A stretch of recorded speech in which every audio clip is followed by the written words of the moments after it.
What's going on, everyone? So I did a video breaking down Brook Lopez and Jonas Valanciunas, kind of going side by side, my thoughts, my opinions, breaking down their stats, their numbers. Go check out that video after this video, of course.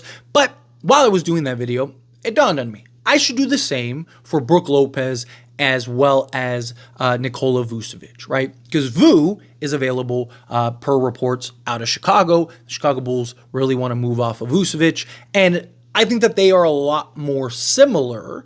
Valanciunas, definitely. The three of them, you can compare the three of them. I already did the breakdown of Valanciunas, so you can, if you want to, just kind of plug in everything I said about Valanciunas after you hear this video. Kind of go watch that other one and just listen to the Valanciunas part, and then there you go. Plug and play into these three. If you want me to do a Valanciunas and Nikola Vucevic breakdown, let me know down in the comments. I'd be more than happy to break it down. But I want to talk about Brook Lopez and Vu in this video because, again, I think that they're a lot more comparable, particularly because of their contracts, right? So Brook Lopez is making $23 million. Now, he is 36 years old. And he is an expiring contract, though. That is worth noting because that gives the Lakers more flexibility in the offseason, where somebody like Nikola Vucevic, who he is 34 years old. One of the things about Valanciunas that I liked is that he is 32.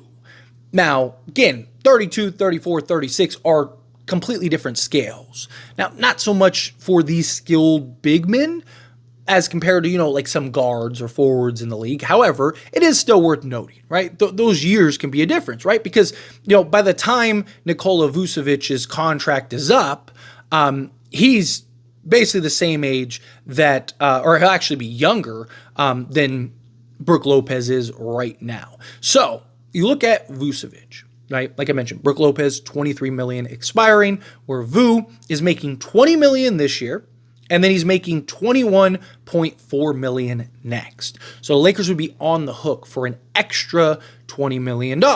Now, that could really be the difference.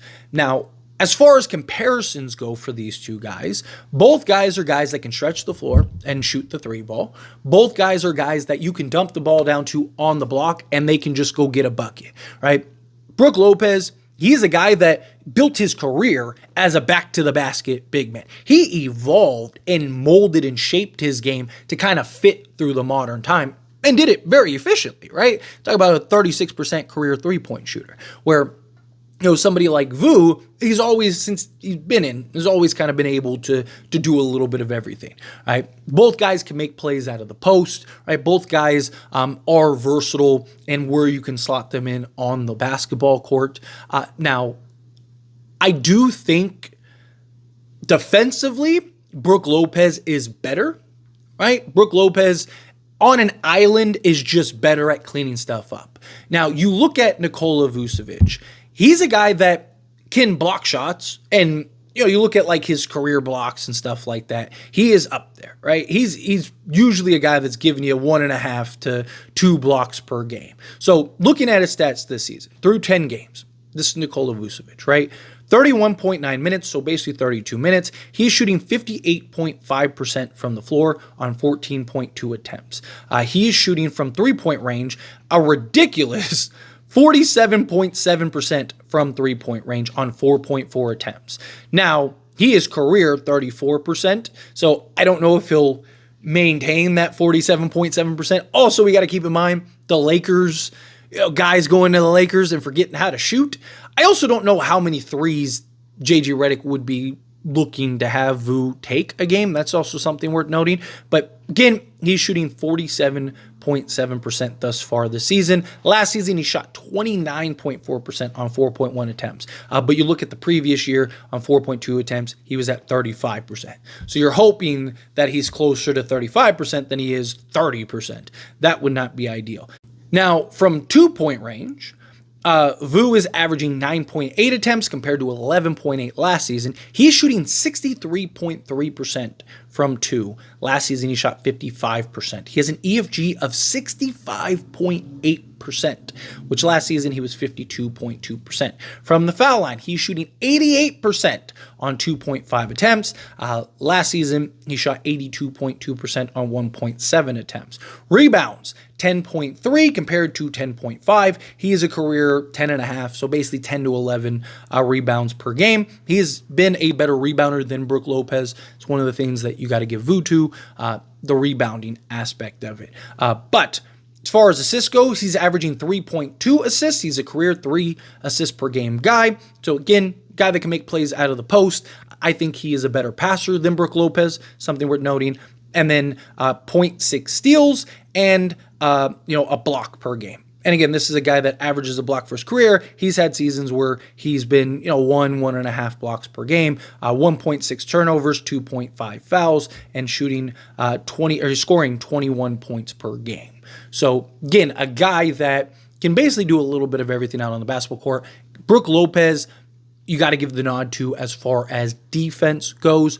Also, they're shooting similar volumes from three-point range. Brook Lopez historically has been the better three-point shooter, although this year, Brook Lopez has been a disaster shooting the basketball. So, through 10 games, 30.5 minutes per game, he is shooting 39.3% from the floor.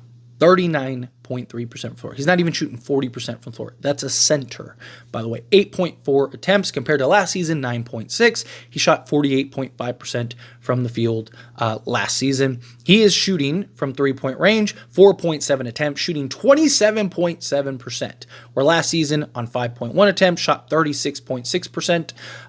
2-point range, 3.7 attempts. He's shooting 54.1%. Last season, he shot on 4.4 attempts, 62.1%. He has an EFG of 47% this season.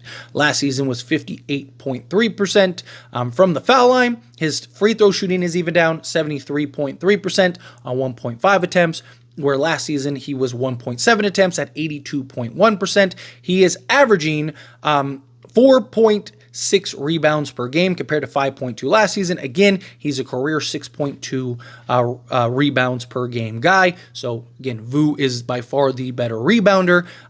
He's averaging 1.6 assists per game compared to 1.6 last season. So again, Vu gives you the nod, almost double in assists. The steals are one exact compared to half last season, 2.1 blocks this season compared to 2.4 last season, and then 1.5 turnovers, so similar turnover rate compared to 1 last season, 2.4 fouls, same, and averaging 9 points. So he's averaging 9 points and 6 rebounds, and they're both making the same price. To me, it's a no-brainer. You go get Nikola Vucevic. Now, there is the concern about the long-term salary. So to me, it boils down to, what do the Lakers value more? Do they want the flexibility in the offseason? Got to keep in mind, LeBron James, he can manipulate his contract any way he wants. He was willing to take a $20 million discount to go get a Valanciunas or something like that this past offseason. I'm sure he'd be more than willing to do it again, especially if we're just like a piece away or something like that. Now, one of the things that I talked about as to why I'm not a fan of going and getting a $20 million center is now you don't have the same level of flexibility, right? Where you look at somebody like a Valanciunas, he's $10 million. That extra 10, 13 million are the difference between you getting another player or not. Right? For example, you look at like a Dorian Finney-Smith is making like 14 million this year, right? Brook Lopez making 13 million. That's basically the difference between you getting a Dorian Finney-Smith and a Giannis Valanciunas compared to a Brook Lopez, right? Kind of the same idea with Nikola Vucevic, right? Is that 20 million and you're locked up for another year at 20 million. So do you really value that flexibility? The other side of it too is I actually think that Vu will be cheaper than Brook Lopez would be. Also, because of the cap now, because you have the first and second apron, because of the new aprons, it's easier to trade with Chicago. Like, you can just do a clean trade. Where the Milwaukee Bucks, second A team, you're stuck, right? Like you don't have, like now they can't aggregate salaries, they can't take on more salary, right? Like, so now you have to basically either get a third team involved or you have to match exactly. And it becomes very difficult, right? Like, and so it becomes one of those things where I just think you have to jump through so many more hoops for a guy that's making $3 million more and giving you literally half of the production. Now, both guys are being utilized very different, but they're also still kind of being utilized in similar capacities. The other side of that, though, and the reason why I've talked about how I prefer Valanciunas over Vu and Brook Lopez in the past is because Valanciunas, you can stomach him coming off the bench. I think he'd be more willing and accepting coming off the bench. Are you really going to bring a $20+ million center off the bench? Probably not. I mean, you can, right? Because the problem is would LeBron be willing to play the three? And is that even what's best for the team, right? Do you really want LeBron playing the three, right? Like, is that ideal? Probably not. Right? Because the responsibilities are just so much different at the three. Dealing with quicker, twitchier, athletic wings. There's usually more action on the strong side, weak side, chasing down live balls, loose balls, long ball rebounds, right? You got to defend the perimeter. You got better shooting, usually on the strong side than the weak side. It's just, there's a lot more that you have to account for and be a part of compared to, off the bench. So it's just, that's another thing that needs to be kind of thought about and considered and weighed. However, I do think if you can make it work, right, with Vucevic, there's also talks that they may be willing to add in an IO. If you could do something, maybe get Vu and IO to kind of help bolster the bench a little bit, but he's not having a great season efficiency-wise. I just, at the end of the day, I probably prefer Valanciunas, but this is a video about Brook Lopez and Nikola Vucevic. So if it's between those two, if you told me, Tyler, you have to pick one, give me Nikola Vucevic. I'd rather have Vu, a couple years younger, giving you better efficiency. Even if he doesn't have the insane efficiency that he's having right now, he's still going to be more efficient overall. And again, with Brook Lopez, how much of it is actually just decline because of his age or how much of it is lack of proper utilization? I would prefer Vu. He's not the defender, right? But I just think he gives you more as far as playmaking goes out of the post. I think you have Anthony Davis, so you make up a lot of ground that you don't have otherwise. So give me Vu. But anyway, as always, this is a discussion, and I pass a question on you. Let me know your thoughts and opinions down in the comments below. Do you agree? Do you disagree? Kind of mixed in the middle. Do you think, like, yes, go get Vucevic? Do you think, no, go get Brook Lopez? Do you think, don't touch either? However you feel, whatever your thoughts are. I love to hear it either way. Let me know down in the comments below. That being said, if you haven't liked this video, hit that like button. Helps me not. Helps me enjoy these types of videos, and I truly appreciate it. Not subscribe channel, hit that subscribe button. Turn on the bell notifications. Appreciate y'all. See you in the next one. Thank you.